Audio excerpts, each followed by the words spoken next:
Hey, thanks for joining me. We are going to continue the Fatal Attractions crossover. It's just a 5-issue crossover, which is kind of shocking considering the last one, the Executioner song, was like 12, like unnecessarily long. But I found it overwhelmingly pretty interesting because it basically wrapped up the storylines that Liefeld started with Strife in the Xforce books and kind of the connection to Cable. It answered some questions and left plenty more. And then we got the Fatal Attractions crossover. It's only 5 issues. And I looked at X Factor just recently, and it's kind of the least interesting out of them all because the X Factor team is the farthest removed from the ultimate consequences of the storyline to come along. But it's a major team. There's connections that need to be addressed for sure. It was a little bit more interesting than I kind of thought that it would be, but But Xforce, Xforce again, they're kind of another team where the connection to the ultimate storyline is affecting them the least. For those of us, or those of you, or whoever, I mean, we all know, but the mystery was, I don't know how much of it a mystery it was. I feel like they kind of, they told us in advance. Like, basically, this is about the return of Magneto, who had been dead, from what I recall, from the end of X-Men number 3, the Jim Lee issue, from the second title of X-Men that Jim Lee started. The first 3 issues were kind of, I believe, Claremont's final story about Magneto, and in the end, it was implied that he died in the explosion of Asteroid M falling from orbit. You never saw a body. Again, no body, no death, but that was the implication. But these are comics. No one's ever really gone. But it was like, this is the return of Magneto. Okay, big deal. I mean, it is a big deal for the X-Men. Why the fuck does X-Force have anything to do with it? Well, because it's an X title, and it's a popular one, so we have to have some kind of connection to it, as is the case with all these books. Double cover. Capullo. Last time, I think it was the last issue, he was inked by Richard Bennett. Man, did I think that looked really good. The inks on this, it doesn't say, it just says Greg Capullo. I wonder if he inked this himself? I don't know. I have no idea. It just has the GC, the Greg Capullo signature, no inker. So as far as the cover, and it has, once again, those holographic, again, I want to call them cards, but cards implies they come separate from the thing, but they don't. And I just think that that's pretty awesome. It's very three-dimensional. Pretty neat. But one of the interesting kind of components in this is that I can't remember which issues it was, but way back in the somewhere in 10, 11, 12, 13, 14 issues of X-Force, Cable had been separated from the team, and he was gone for a long time. The team thought he was dead, and then from the Executioner song, Cable showed back up and got involved with Strife, and the last time we saw him, he was punching Strife as they both fell through some giant temporal vortex, sending them off into God knows where, presumably dead. So once again, they think Cable is dead. Well, he's clearly not, but the team thinks he's dead. So there's kind of an interesting setup from that kind of, that starting point. But we start off here, an evil face looking at the team. He says, yes, since my own children seem unattainable, let us invite his. The children of the atom are willing to accept the truth. If the children of the atom are willing to accept the truth, that the dream is dead, the dreamer a fool, and then perhaps their kin will awaken. And finally, Charles Xavier's foolish quest for a holy grail will be over. And just based on the silhouette, again, we know this is Magneto. It's like they keep trying to keep it a secret, sorta. But anyway, we come back to the X-Force team, and they are jumping out of their jet. Oh yeah, they had just gone to rescue Rusty and Skids, new mutants that I had no connection to or no emotional caring about. It's funny because I feel like this same thing has happened, it feels like several times. The X-Force team was out on a mission, they come back and they land, and they're instantly thrust into something else. It's like they land and it's time to go.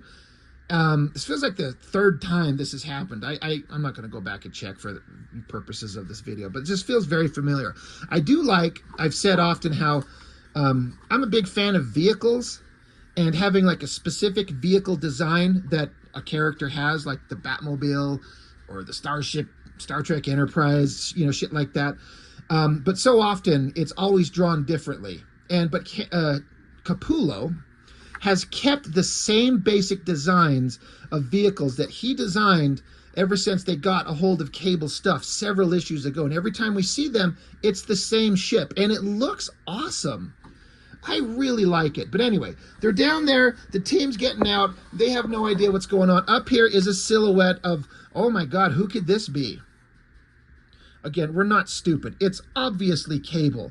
But for purposes of drama, I'm guessing, what other reason would this happen? He doesn't just walk into their camp and show up and be like, hey, I'm alive, I'm here, I'm back. We have to have some bullshit fight. So it's just super unnecessary. I don't know if there's any reason given why Cable shows up and starts fucking them up. You'll see. But like, hey, we're here. We got to get Rusty and Skids out. But oh, wait, hold on. For some reason, they take off running. Yeah, I'm like, why are they... It's like this action shot, but from what I can tell, they're just saying, Bobby and Rick, take the... What the hell? I should have just read this, like, in detail. Oh, right. I'm stupid. I should just edit all that shit out. But I should just demonstrate my stupidity. I forget that Farrell is like, there's somebody here. People been here and someone's still here too. Okay, right. I'm the worst YouTuber. So, okay, they think that someone's there. And so like, oh shit, so we got to go looking. So the team runs off. And of course, the person who's there is Cable, is just behind them watching. So they get looking around through the tunnels and they're like, well, someone was here. And they're like, well, how do you know? And Cannonball's like, I've been sketching out ideas for linking all the bunker compounds together. And someone else finished off all my designs for the camp and they did a better job than I would have ever done. Who the hell knows how to do this? Who would have come here and done this? Implying that Cable's been here and he had some time to waste and he like saw some sketches that Cannonball was doing. He's like, no, dummy, this is the best way to do it. So everyone separates. You got Siren and Warpath running around. A gun blast knocks Siren out of the sky and Warpath gets blasted from behind. Great drawings all across the board there. It looks great. The voice off camera.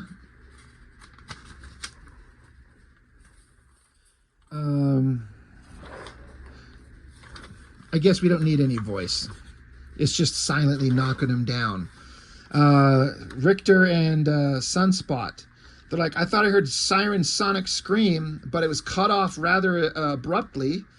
And so then they both get hit with some gas. Boom, boom, knocked out. And the voice says, the two of you never cease to amaze me with your carelessness. But that's the first right answer. He says, gas? And he says, that's the first right answer you've had since I've known you, DaCosta. Sleep well, boys. Pleasant dreams. So he just gasses them, puts them out. Meanwhile, Farrell and Shatterstar are up at the weapons depot. And they're chatting back and forth. They're armoring up. They know something's about to happen. Boom, a blast comes down, knocks them on their butts.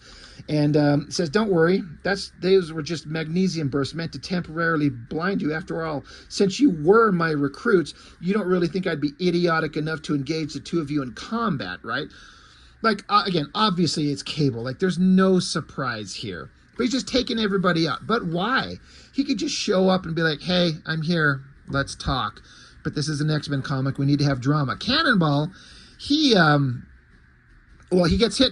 gets hit by some of Boomer's, whatever the fuck her time bomb things are. And then Cannonball shows up and socks him in the face, sends him rumbling right off into a wall of weapons, which Cable then picks up a bunch of stuff. And Cannonball's like, well, all right, buddy, now why don't you come up out of the shadows and show us who you are? And oh my God, it's Cable. How the hell did we know that? It's such a shock. No, it's not. And Cable's literally like, dude, you blasted me, of all people, into a weapons rack? That's like putting a wolf in charge of the hen house. Some of this dialogue is pretty fucking bad. Fabian Nicieza wrote it. Greg Capullo pencils with Wycheck, Green, Ryan, Palmiotti, Hannah, Conrad, and Milgram as inkers. So Lots of inkers. This is a pretty big book. These, there's a lot of pages, so they probably had to bring on a bunch of inkers to help get these things done. It's a good shot of Cable, but he's back. The team is together.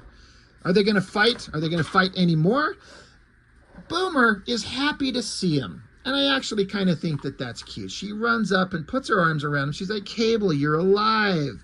She's like, I can't believe it. How did you survive?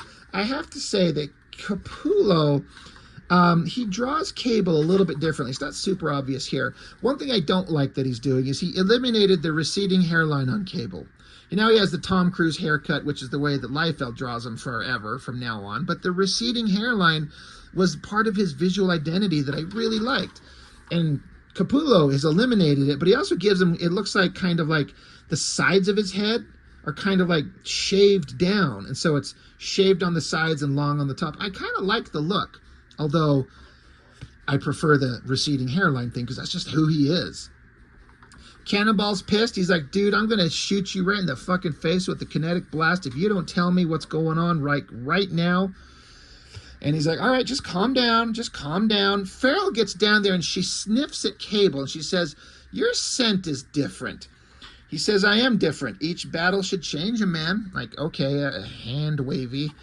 And then Shatterstar basically gets down on his knees. He's like, it's an honor, sir, to see a respected warrior return from a battle where we thought he was canceled. So they're like, all right, that's awesome. But meanwhile, Sunspot and Richter, they're awake and they're pissed off because they both think that Cable killed people important to them. They are pissed off at Cable. You're a murderer. You're going to die. So Cable gets up in front of them and says, calm the fuck down. I'm going to tell you the truth because, one, I'm glad you're both here and that you're okay. They're like, wait, you're glad we're here? And he's like, I don't have a fight with either of you, and neither one of you has a fight with me. And so Richter says, what about my father, Cable? I saw you kill him when I was a boy. And Cable says, it wasn't me, kid. Strife murdered your father, Rick, my twin, with his helmet off. It looks just like me. So I don't know why Strife needed to kill your father, but he did. It wasn't me. And Roberto, your father was killed by the external Gideon. So basically he's like, calm the fuck down, shut the fuck up. It wasn't me. And you're like, I'm not the bad guy that you think I am. So there's a lot of dialogue going back and forth about, okay, you're here, you're back. Cannonball, you've taken over the burden of leadership. You've made decisions that you shouldn't have had to, but you did. You've been doing a good job. You're awesome. And, Cable's basically validating him. And so they hug, which is kind of cool. I mean, these characters got to have big connections, and I'm kind of done with watching heroes fight each other. Like, just sit down and talk for a minute and work out the problems, which they do. But, that kind of eliminates a certain amount of drama that X-Men is so known for. Anyway, they're a team. You're back. We're all a team. We're all awesome. We're all excited. So now Cable has to get together and confer with Cannonball and kind of the old-timers of the team. So the rest of the guys, Shatterstar, Richter, Warpath, Farrell, they're all outside just kind of waiting. And Richter's pissed off. He's like, I'm part of the original crew, or, close enough. I should be part of their meeting, but, they left me out. Shatterstar's up here training on his, freaking doing headstands. And he's like, a good soldier knows when to fight and when to allow his leaders the opportunity to conduct strategic business. So Richter doesn't like hearing that shit. He blows up the rocks under Shatterstar, but Shatterstar is a badass. He flips under him, over him, and puts him in a little headlock, and he's like, look, quiet yourself, or I will do some temporary damage to your larynx and spare us all from your complaining. I like that. Shatterstar is a badass. He always should be a badass. And so the characters are just kind of sitting around talking on and on. Back with Cable. He's with Sunspot, Cannonball, Siren. I'm kind of surprised she's there. And Boomer. And they've got Rusty and Skids. And it's like, well, they're here, but their minds were kind of fucked with by Strife. What do we do with them? They're kind of innocent. And Cable's like, well, if I had a way to contact the professor and get us up onto Greymalkin, his space station, which was mostly destroyed. He's like, I could use that, and we could find a way to help our friends here. And they're like, well, can we take our jet into orbit? They're like, I don't know, maybe. Maybe? But Cable's, there's some doubting, like the team's kind of doubting what Cable can do. And Cable's like, still don't trust me, do you, Sam? And Cannonball, he's like, well, give me a good reason to trust you. So then we get this giant monologue where Cable basically lore dumps, or whatever you want to call it, everything about him that we know up to this point. You want some answers? Here it goes. My name is Nathan Dayspring. I was delivered to the future by a woman named Ascani. I was raised to be the savior for the rebellion against the Canaanite rule from the external High Lord, blah, blah, blah, apocalypse, lost to war, blah, blah, blah. I was a focal point in history, blah, blah, blah, apocalypse, etc., etc. I was raised by people who had the views of both Xavier and Magneto, blah, blah, blah, blah, blah. This is everything. He said, I have my suspicion as to why Strife was doing what he did and who he is, but I didn't have my chance to verify any of that before we were both sucked into the time stream. I escaped, Strife didn't. Which brings us to the here and now. How's that for straight talk? And they're all like, oh, okay, yeah, I guess that's pretty good. So Cable is straight with them, and everything he said, as far as I know, is just the truth. He wasn't lying to him about anything. He's like, well, you asked, so there's your answers. Anyway, we need to find a way to get up to Greymalkin. We don't know if we can, but oh wait, there's a perimeter alert. Somebody, somewhere, somehow is outside approaching their base. Well, let's go running and face them. Who is it? It's this douchebag Exodus. Whatever happened to this Exodus character? When I go back and think about this guy, I only ever remember him from this storyline. I don't remember that he ever showed up anywhere. I'm guessing he must, because again, no one's ever really gone. No one's ever really dead forever. But Exodus, he's there, and he's like, hey, blah, blah, blah.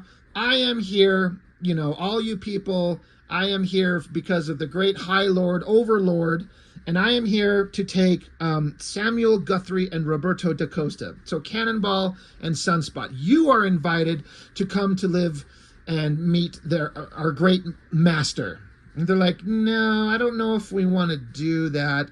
The team starts kind of rumbling up their powers, which Exodus knocks them all on their asses.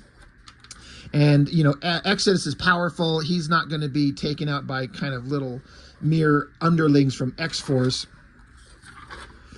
But the rest of the team is there. They're showing up. So there's flexing. There's, big speeches and talk about who could do what. The harbinger of the magnetic storm wishes to carry you both away from here and lift you to a better place. As the sole remaining active participants from Xavier's second generation, I grant only the two of you this boon. So, what about, I don't know how to say her name, Xian Koiman? And what about Rain? And she says, the former has spurned heaven, the latter has not been officially approached. I was hoped your participation would lead others to join our cause. We're like, well, whose cause are we talking about? Again, they don't know that it's Magneto. He's like, just come with me and I'll take you up there and everything will be revealed to you. So basically, Cannonball kind of agrees to this, and he walks up and kind of puts his hand on Cable's shoulder. Which is kind of, there's a tactical thing going on here. There was actually a point to this. Cannonball's saying here, heaven has to accept all of God's children who haven't sinned of their own choice. The good Lord doesn't throw fish back. So Cable's like, this is a stupid move, Sam. Strategically, it's... And then Sam cuts him off. He's like, you were right before about me being tired. Maybe it's high time we went to a better place and did better things than this. So Cannonball's like, basically saying, he's like, I agree. I'm sick of fighting. I want to go with this Exodus guy and live a life in peace and find a better way to do things, if that's what we can have. He comes up and he touches Cable, and then he's like, all right, let's go. So Exodus in a vortex runs off with, he takes Cannonball, Sunspot, I think Richter, and Boomer. So then they're like, I can't believe Cannonball would betray us like that. And Cable said, yeah, when he grabbed my shoulder, He planted his comlink tracer, just like I trained him to do. It's a dangerous ploy, but how better to find out who's behind all of this?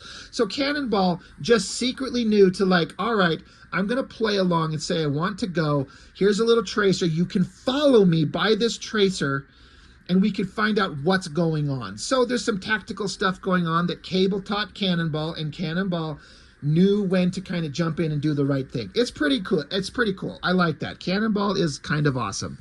So they're like, all right, well, now we got to find a way to get up into space ourselves. Meanwhile, Exodus has taken them. So yeah, we got Cannonball, Boomer, Sunspot, Richter. Oh, and they brought Rusty and Skids as well. Cannonball made that deal. He's like, you got to bring all of us.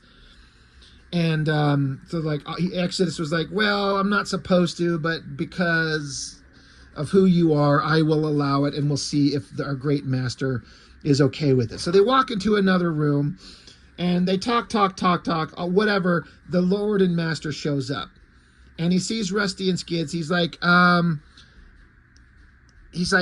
iron content in their blood is blocked by rerouting the circulatory flow from the biologically affected portions of their brain, in essence destroying the brain tissue which was surgically and telepathically altered by the madman Strife, thereby freeing them to think for themselves once again.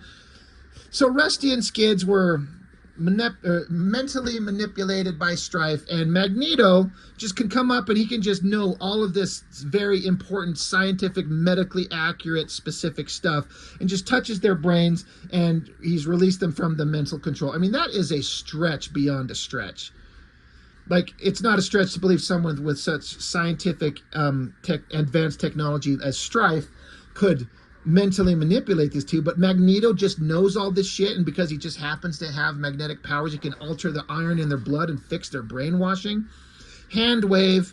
Boy, I gotta say, they keep bringing up these Rusty and Skids characters who Liefeld ejected from the book, and I still don't give a shit about them.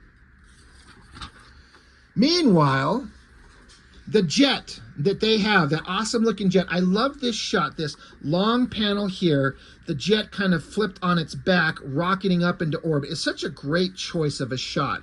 They're on their way up there. They're got to make their way to the space station. They don't know what it is. Like, there's something in orbit. We got to find out where they're at. There's something we can't see. We're going to find out. Shit, there it is. It's the remains of Cable's space station. And he's pissed off. Someone took it from me. God damn it. They stole my space station. I want it back. Or if I can't have it, we're going to destroy it. So meanwhile, Cannonball's up there talking to mysterious guy in a cloak who is Magneto. We know that. Cable and the rest of the crew have landed. They've docked. They're running into the ship or the space station. Quick fight happens with Exodus and the team. Cable gets up there and shoots him in the face, it looks like, which I like. Shoot him in the face, take him out. So the team fight. Exodus is still fighting him off. Warpath shows up, punches him right in the face. Part of the space station is getting just torn down and smashed. But basically, all of this action is going to the point where Cable's like, get the team, get our friends, get off the station. I'm going to try and retrieve the professor, which is the program, the AI that's part of the space station. He's like, I'm going to see if I can't retrieve the program. I'm going to blow up this space station. He's like, this thing has been lost to me. It's been completely co-opted by the alien systems introduced into its central data net. And you know who's responsible, Sam. Do you honestly want him hovering over the planet like some mad god? And they even say Magnus. So yes, we know it's Magneto. And so they're like, all right, well, but they're not going to, the team is not exactly, Cannonball makes an argument here. He's like, Magnus says this place is going to be a safe haven for mutants. Rusty and Skids have already said they're going to stay. So after Magneto saved them, they're like, we're going to stay here anyway. And so Cannonball has this big, long speech talking about everyone has the right to make their own choice.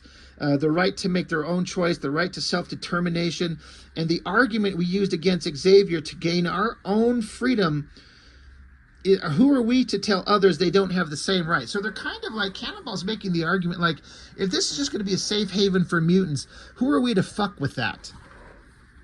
And Cable's not really able to have much of an argument against it. He says, to think it was the two of you that got me into this moral quagmire to begin with.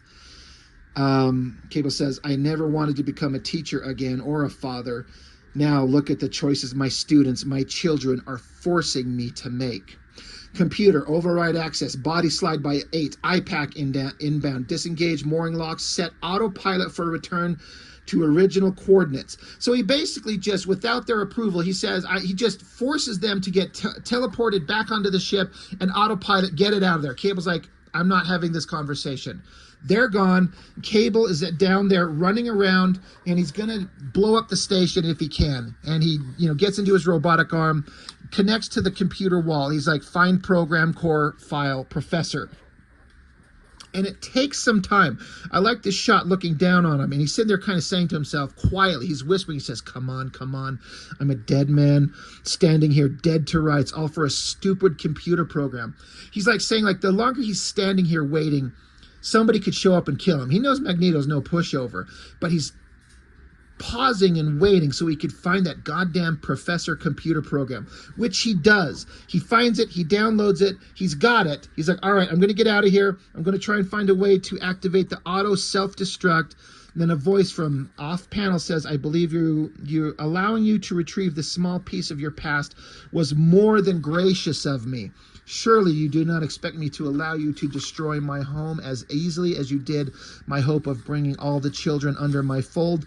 For given time, Cable, they would have seen the light. So there is Magneto. First time we've seen him in his outfit since he got blown up in X-Men #3, which has been a couple of years ago at this point. So they have some words. Cable's got to say all this heroic shit. Magneto's going to say all his evil shit. Cable jumps at Magneto, shooting his guns.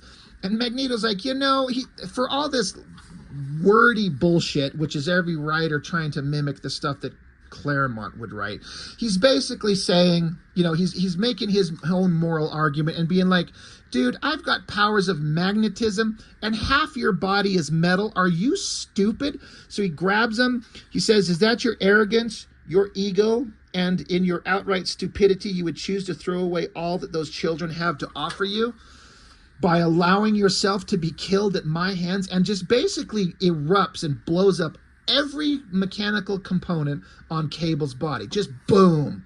This is like the most physical damage Cable has ever taken, I think, that we've ever seen. Like, just blowing up every mechanical component on his body. So it's just half a man lying on the ground there. And he says, why does your own lack of faith cause you to make the same mistakes over and over again? Odd that I should be asking you that. Look at the vicious cycle I have placed myself in. But you choose the name Cable for all that it implies, a link between then and now, between the desire for a better world and the need to fight for it. And look at you, lost, adrift, and finally, literally and figuratively, a man out of time. So Cable is still alive. He's like, Professor, and the AI program is now inside Cable. He's like, I'm here barely. And Magneto's shocked. He's like, you still live? Why would a man who is so much artificial desperately cling to life? So he's like, I'm not a machine, I'm a man. I just beat you. X-Force is mine. You've lost them for good. And he's like, body slide by 1, IPAC bound. So he teleports himself back onto the ship with his team. And they're like, holy shit, he's fucked up, but he's alive. We're so glad you're here. They're going back down to their base. And Magneto, he's like, all right, whatever. Cable won this battle. I've lost them. For now, we'd best turn our attentions toward Xavier's brood, offer them haven, and see how they respond. As for Cable and his X-Force unit, well, ironically enough, there is always tomorrow, isn't there? And so it says Fatal Attractions continues in X-Men 304. So it's kind of a... I was saying, why does X-Force need to run into Magneto in the storyline? Well, they actually have a kind of a reason. Cable had that giant space station that big chunks of it were blown up, but the remaining component Magneto found and is now turned into his haven for all mutants. And so They didn't know that that was Magneto up there, but Cable wants his goddamn space station back, and you're not going to leave it in the hands of Magneto, so it kind of makes sense how they get involved. And I appreciate big time the fact that, you know, Cable is a super badass, but Magneto just ended his existence in a blink of an eye, which is what would happen. You know, as much as a badass as Cable is, and Cable wasn't prepared to fight Magneto. He had no idea. But Magneto took him down without a second thought. Just boom, metal, ripped your body apart, you're nothing. So the team gets to kind of go off and put themselves back together. Now, I have to say, issue 25, I did a quick Google search before this, and from what I saw, if I'm correct, this is the last issue of X-Men that X-Force that Capullo draws. The next one has a cover by him. In fact, the next two, I think, were covers by him, but I'm pretty sure they were drawn by somebody else. And I did get them, but I didn't like the artists. And so I gave up X-Force pretty quickly. So I honestly don't know where my next issues of X-Force are. Like I said, I looked up and I saw the covers. I'm like, right, I've seen that. I remember it. So I'm pretty sure I have it. I just don't know where they are at. But it's kind of like, for me, this is the end of X-Force. And it's kind of, I mean, it sounds dumb to say it's kind of sad, because it's just like, it started from issue 1 with Mr. Liefeld, and for all his, you know, controversial nature, I really liked X-Force that he started, and rereading all of it, I still do. I like the idea. The concept was fun, and I was enjoying this era of the X titles a lot. But this is it for me. In the original iteration that Liefeld set everyone on their course of that way, in this particular direction, and most of the story points are still kind of like, you know, coming off of the stories that Liefeld set up. But this is it, in a way, for me. This is the end of X-Force, because, like I said, I lost interest really, really fast, and it was because of the artist drawing. I can't remember who was doing it. I want to say maybe Tony Daniel picked up, and he became a good artist later. But for me at the time, in 3 that this is, not a fan. It just wasn't the same. So X-Force is done. And you know, I don't know that there's any more Cable stories that I'm aware of that I really enjoyed.